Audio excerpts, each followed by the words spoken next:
Super Saravana stores அத்தனை பேரும் அள்ளும் ஆடி தள்ளுபடி. காவிரியில் தமிழகத்திற்கு தற்பொழுது தண்ணீர் இல்லை. யார் சொன்னது அப்படின்னா, காவிரி மேலாண்மை ஆணையத்தினுடைய தலைவர் ஹல்தர் இந்த தகவலை வெளியிட்டிருக்கிறாரு.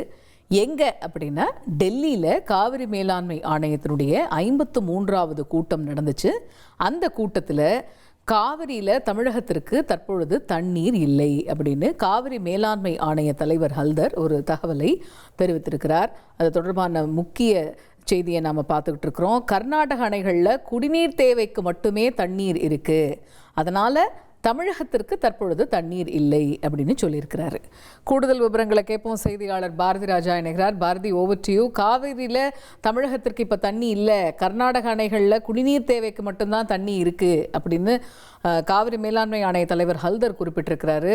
இது சம்பந்தமாக வேற என்னென்ன விஷயங்கள்லாம் அவர் சொல்லியிருக்கிறார்? கண்டிப்பாக இந்த கூட்டம் ரொம்ப முக்கியத்துவம் வாய்ந்தது பார்க்கப்படுகிறது. ஏன் அப்படின்னு பாத்தீங்கன்னா, ஏற்கனவே ஜூன் 22 காவிரி மேலாண்மை ஆணையத்துடைய 52வது கூட்டம் நடந்தது. அந்த கூட்டத்தின் போது கூட கர்நாடக அணைகள்ல தண்ணி இல்லை, அங்க போதிய மழை இல்லை அப்படின்னு தண்ணீர் திறக்க முடியாத சூழல் அப்படின்னு சொல்லி இதுவரைக்கும் தண்ணீர் திறக்கல. அந்த ஜூன் மாதத்தை பொறுத்த மட்டும் எவ்வளவு தண்ணீர் தமிழ்நாடுக்கு கிடைச்சிருக்கணும் அப்படின்னு பாத்தீங்கன்னா, கிட்டத்தட்ட 9 TMC தண்ணீர் கிடைச்சிருக்கணும். ஆனா நமக்கு வந்திருக்கிறது 2 TMC தண்ணி தான் வந்திருக்கு அப்படின்ற ஒரு கணக்கு சொல்லியிருக்காங்க. கிட்டத்தட்ட ஒரு 70க்கும் மேற்பட்ட பர்சன்ட் டெபிசிட் அப்படின்றத குறிப்பிட்டு காட்டியிருக்காங்க. ஒட்டுமொத்தமா ஜூன் 1 ஜூலை 19 வரைக்கும் தமிழ்நாட்டுக்கு 28.33 TMC தண்ணீர் கொடுத்துருக்கணும். ஆனா விழிகுண்டுல எவ்வளவு தெரியுமா வரவு பதிவாயிருக்கு? 3.44 TMC தான் பதிவாயிருக்கு. கிட்டத்தட்ட 12.15% மட்டுமே கிடைச்சிருக்கு. அப்படின்னா 88% டெபிசிட்ன்ற கணக்கை அவங்க சொல்லியிருக்காங்க. நீங்க ஜூலை மாசம் எடுத்துங்க, ஜூலை மாசத்துல தமிழ்நாட்டுக்கு 31 TMC தண்ணி கொடுக்கணும். ஆனா எவ்வளவு தண்ணி தெரியுமா? இப்ப இந்த 20 நாட்கள், அதாவது 22ஆம் தேதி வரை கணக்கிடப்பட்டுள்ள 0.54, அதாவது கிட்டத்தட்ட 99.5% கம்மியா தான் வந்திருக்கு அப்படின்றத அவரு பதிவு பண்ணியிருக்காரு.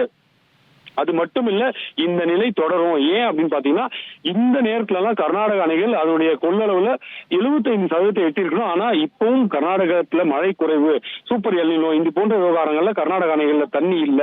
அங்க இருக்கக்கூடிய தண்ணீர் அவர்களுடைய குடிநீர் தேவையை மட்டும் பூர்த்தி செய்யும். அதாவது இதே நிலை தொடர்ந்தா மக்களின் குடிநீர் தேவைக்காக மட்டுமே பயன்படுத்தக்கூடிய சூழலுக்கு அந்த அணையில தண்ணி இருப்பு இருக்கு. விவசாயத்துக்கு பயன்படுத்தினா குடிநீருக்கே தட்டுப்பாடு வந்துடும் அப்படின்ற ஒரு விஷயத்தை பதிவு செஞ்சு இப்போதைக்கு தண்ணீர் இல்ல, திறக்க முடியாத சூழல் உள்ளதாக அவர் தெரிவிச்சிருக்காரு. அது மட்டும் இல்ல, 28ஆம் தேதி, இதே மாதம் 28ஆம் தேதி ஒரு ரிவ்யூ மீட்டிங், அதாவது எப்பயுமே காவிரி ஒழுங்காற்று குழு இருக்கு இல்லையா, அதனுடைய தொழில்நுட்ப குழு ஒவ்வொரு வாரமும் ஆய்வு நடத்துவாங்க. அதன்படி 28ஆம் தேதி அவர்களுடைய ஆய்வறிக்கை எடுக்கப்பட போகிறது. ஏனென்றால் 26ஆம் தேதிக்கு பிறகு மழைக்கு வாய்ப்பு இருக்கிறது, கனமழைக்கு வாய்ப்பு இருக்கிறது அப்படின்னு இந்திய வானிலை ஆய்வு மையம் சொல்லியிருக்கிறதுனால அந்த 2 நாளுக்கு அப்புறம் அவர்களுக்கு கூறியபடி, வானிலை அறிக்கை கூறியபடி மழை நன்றாக வரும் பட்சத்துல எவ்வளவு தண்ணீர் திறக்கணும், விகிதாச்சார அடிப்படை அதெல்லாம் எடுத்துட்டு வருவோம் அப்படின்னு சொல்லியிருக்காங்க. இப்போதைக்கு தமிழகத்துக்கு கர்நாடக அணையிலிருந்து தண்ணீர் இல்லை அப்படின்றத பதிவு செஞ்ச ஹல்தர், இதெல்லாமே நம்ம செய்தியாளர் சந்திப்பா கேட்டோம். அவர் செய்தியாளர் சந்திப்பா சொல்லல. நம்ம கிட்ட பேசும்போது செய்தியாளர் நம்ம போய் அவர்கிட்ட நேரடியா தகவல் கேட்கும்போது இந்த விஷயங்கள் அனைத்துமே மிக தெளிவாக பதிவு செய்தார். அது மட்டும் இல்ல, கர்நாடகாவில் தமிழ்நாட்டிலேயே மேட்டூர் அணையில இருக்கக்கூடிய தண்ணீர் அடுத்த 1 வருடத்திற்கு குடிநீர் பயன்பாட்டுக்கு மட்டுமே இருப்பு இருக்கிறது.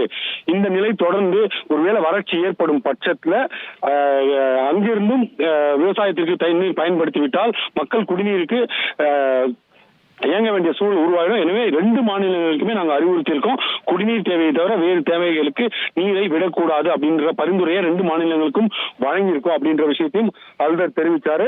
ஒவ்வொரு 3 ஆண்டு இடைவெளியும் இது போன்ற ஒரு பிரச்சனையை இங்கு சந்திக்க நேரிடுவதாகவும் சொன்னார். அதாவது ஒவ்வொரு 3 வருஷத்துக்கு ஒரு வாட்டியும் இது போன்ற நீர் பற்றாக்குறை, தண்ணீர் திறப்பு அந்த பிரச்சனைகள்லாம் வருது அப்படின்றத கணக்கிட்டிருக்கோம் அப்படின்னு சொல்லியிருக்காரு. இதுல 1950 எப்போதும் இல்லாத அளவு இந்த ஆண்டு வறட்சி அப்படின்றது இருக்கு அப்படின்ற ஒரு விஷயத்தையும் ஹல்தர் அவர்கள் பதிவு செய்திருக்கார்.